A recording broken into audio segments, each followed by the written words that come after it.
Innal hamdalillah nahmaduhu wa nasta'inuhu wa nastaghfiruhu wa na'udzu billahi min shururi anfusina wa min sayyiati a'malina. May yahdihillahu fala mudilla lahu wa may yudlil fala hadiya lahu.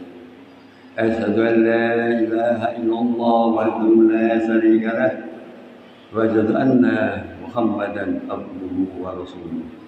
Allahumma salli wa sallim wa barik ala Muhammad wa ala alihi wa sahbihi wa man tabi'ahum bi ihsan ila yaumil qiyamah. Amma ba'du.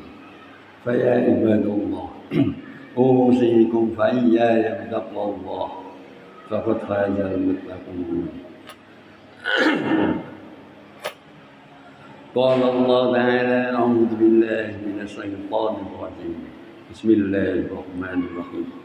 Ya ayyuhalladzina amanu taqullaha haqqa tuqatih wa la tamutunna illa wa antum muslimun.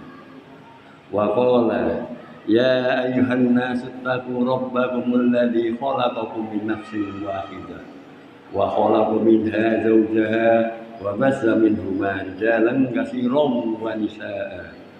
Wattaqullaha alladzi tasaaluna bihi wal arham innallaha kana 'alaikum raqiba. Wa qala ya ayyuhalladzina amanu taqullaha wa qulu qawlan sadida yuslih lakum a'malakum wa yaghfir lakum dhunubakum wa may yuti'illaha wa rasulahu faqad faza fawzan 'azima. Wa qala Rasulullah sallallahu alaihi wasallam fa inna asdaqal hadits kitabullah wa khairal hadi hadi Muhammad sallallahu alaihi wasallam wa syarrul umuri muhdatsatuha wa kullu muhdatsatin bid'ah wa kullu bid'atin dhalalah wa kullu dhalalatin finnar. Jamaah salat Jumat yang insyaallah senantiasa dalam rahmat Allah. Segala puji bagi Allah yang terus mengalirkan nikmat-Nya kepada kita, yang tentu nikmat itu kita tidak akan mampu menghitungnya. Sebagaimana firman Allah di dalam surat An-Nahl ayat 18. Wa in ta'uddu nikmatallahi la tuhsuha. Dan jika kamu menghitung-hitung nikmat Allah, niscaya kamu tak dapat menemukan jumlahnya. Di antara nikmat-nikmat itu adalah nikmat iman, nikmat takwa, nikmat kesehatan, nikmat kesempatan, dan banyak nikmat-nikmat yang lainnya yang tentunya kita tidak akan mampu menghitungnya, dan tentu nikmat itu akan kita gunakan sebaik mungkin untuk menuju keselamatan dunia akhirat. Oleh karena itu, tiada kata lain yang patut kita ucapkan kecuali alhamdulillahirabbil alamin. Demikian pula tak ketinggalan kami mengajak diri sendiri serta jamaah sekalian untuk terus meningkatkan dan memperkokoh iman dan takwa kita kepada Allah Subhanahu wa taala, karena kita tahu sebaik-baik bekal adalah takwa. Fatazawwadu fa inna khairaz zadi taqwa. Berbekalah karena sebaik-baik bekal adalah takwa. Demikian pula tentu kita tidak akan lupa senantiasa mensyukuri nikmat Allah yang telah tercurah kepada kita, agar kita senantiasa ditambahkan nikmat itu sebagaimana firman Allah, wa in ta'azzana rabbukum la in syakartum la azidannakum wa la in kafartum inna adzabi lazadid. Ingatlah ketika Tuhanmu memaklumkan, sesungguhnya jika kamu bersyukur niscaya aku akan menambah nikmat kepadamu. Tetapi jika kamu mengingkari nikmatku, sesungguhnya azabku benar-benar sangat pedih. Quran surat Ibrahim ayat 7.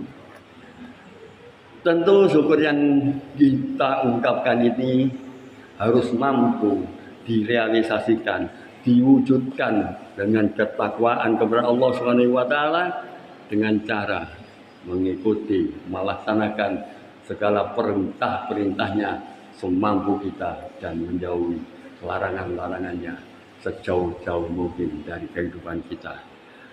Dengan syukur dan takwa ini maka kita akan menjadi pribadi yang senantiasa diberikan perlindungan dan petunjuk dalam mengarungi samudera kehidupan di dunia dan bisa terus menjalankan misi kehidupan di dunia ini, yakni untuk menyembah Allah.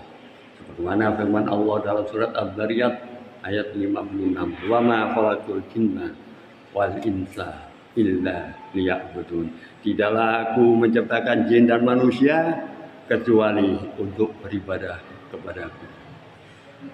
Jamaah salat Jumat yang dirahmati Allah. Demikian pula tak ketinggalan kita senantiasa bersolat kepada junjungan Nabi kita Muhammad SAW, dan solat serta salam semoga senantiasa tercurah kepadanya, kepada keluarganya, sahabatnya, dan umatnya yang senantiasa menegakkan risalahnya. Jamaah sholat Jumat yang dirahmati Allah. Tak lama lagi kita akan bertemu hari raya Idul Adha.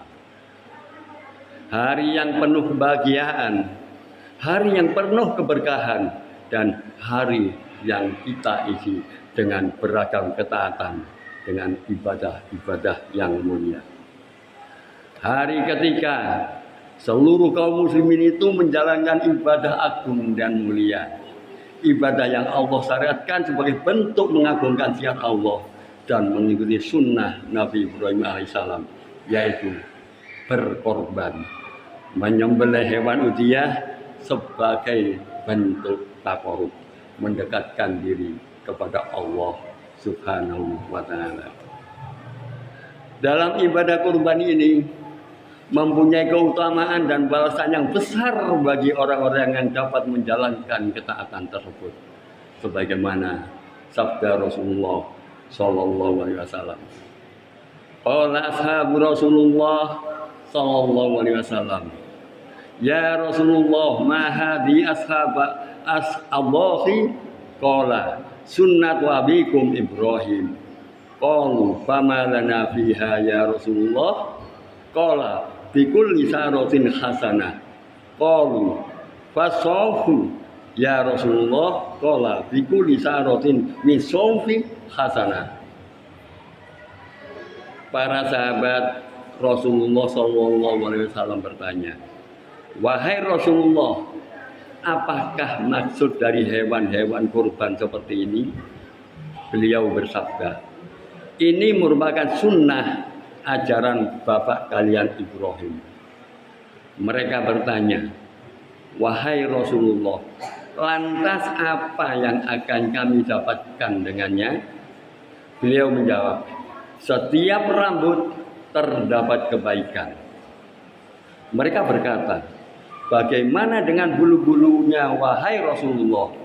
Beliau menjawab, "Dari setiap rambut pada bulu-bulunya terdapat suatu kebaikan."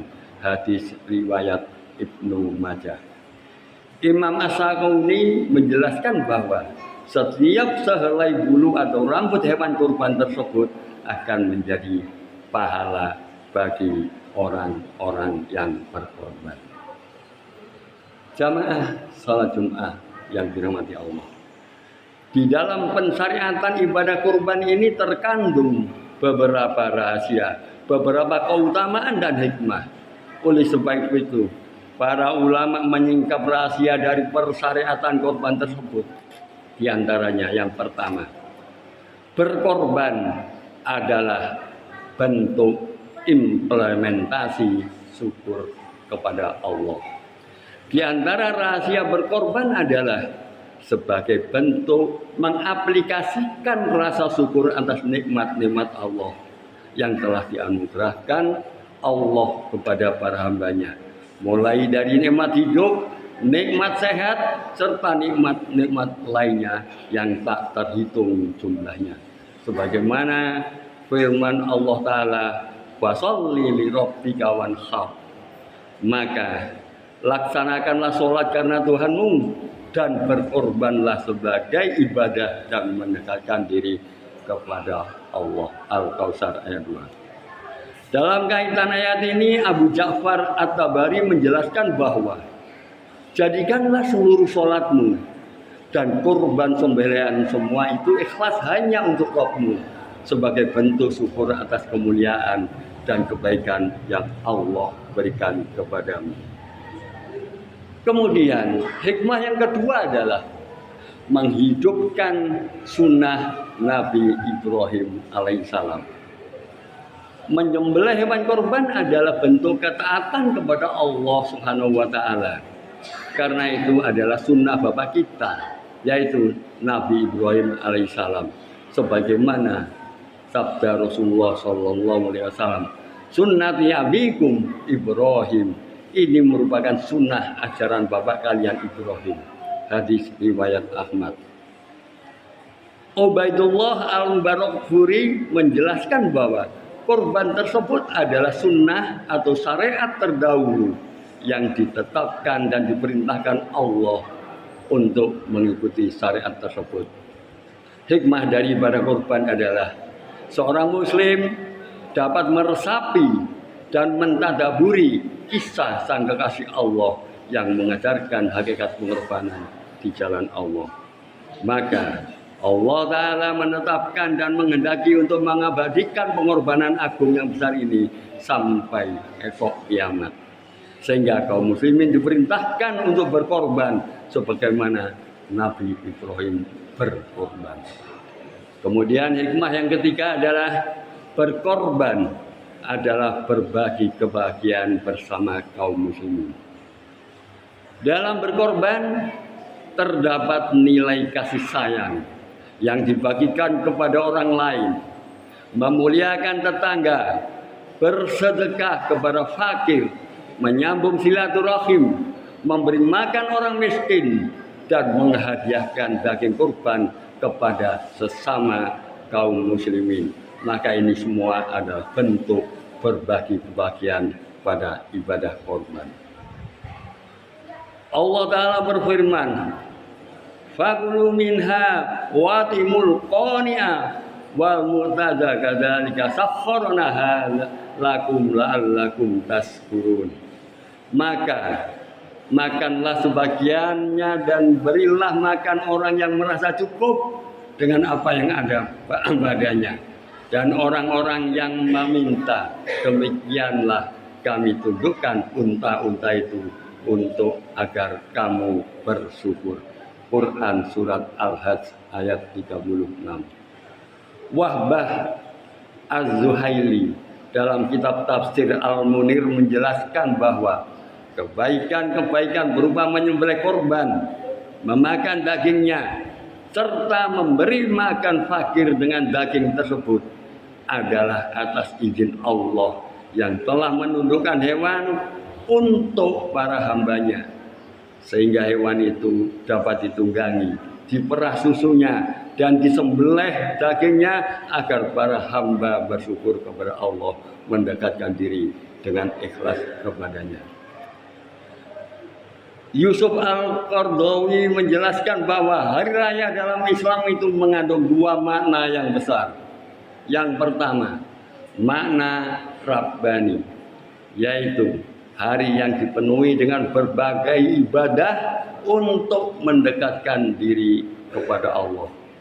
Kemudian yang kedua, hari raya mengandung makna insani, yaitu hari berbahagia bagi kaum muslimin, menyambung silaturahim, berkasih sayang dengan saudara kerabat, dan bahkan menyebarkan kemurahan hati kepada orang selain muslim juga. Kemudian hikmah yang keempat adalah berkorban adalah bentuk ketakwaan dan ketertundukan kepada Allah. Sesungguhnya dalam ibadah korban terkandung hikmah berupa ekspresi ketakwaan dan ketertundukan terhadap perintah Allah. Karena berkorban bukan hanya tentang hewan yang kita sembelih atau seberapa gemuk hewan korban itu, namun tentang seberapa jauh kita taat, kita tunduk dan kita patuh pada perintah Allah. Bukan hanya sebatas lisan saja, namun berkorban demi bertakwa kepada Allah Subhanahu wa taala, sebagaimana firman Allah, La yanalallaha luhumuha wala dima'uha walakin yanaluhut taqwa minkum. Kadzalika sakhkharaha lakum litukabbirallaha ala ma hadakum wa basyiril muhsinin. Daging hewan korban dan darahnya itu sekali-kali tidak akan sampai kepada Allah, tetapi yang sampai kepadanya adalah ketakwaan kamu. Demikianlah dia menunjukkan untukmu agar kamu mengagungkan Allah atas petunjuk yang diberikan kepadamu, dan sampaikanlah kabar gembira kepada orang-orang yang berbuat baik. Quran surat Al-Hajj ayat 57. Atau bari menerangkan bahwa apabila seseorang telah bertakwa dengan menyembelih onta atau hewan korban dan dia melaksanakan dalam rangka mencari ridha Allah, maka dia telah mengagungkan syiar-syiar Allah, dan inilah amal yang diterima Allah. Jamaah sholat Jum'ah yang dirahmati Allah, betapa besar hikmah dari berkorban kita. Selain mencerminkan ketertundukan kita, ketakwaan kita, juga kepedulian kita untuk berbagi rasa bahagia sesama insan, sesama muslim. Maka kesempatan yang sangat berbahagia ini, mari hati kita jika punya kelebihan rezeki, kita jangan eman untuk berkorban. Aku qouli hada wastaghfiru innahu wal ghafurur rahim.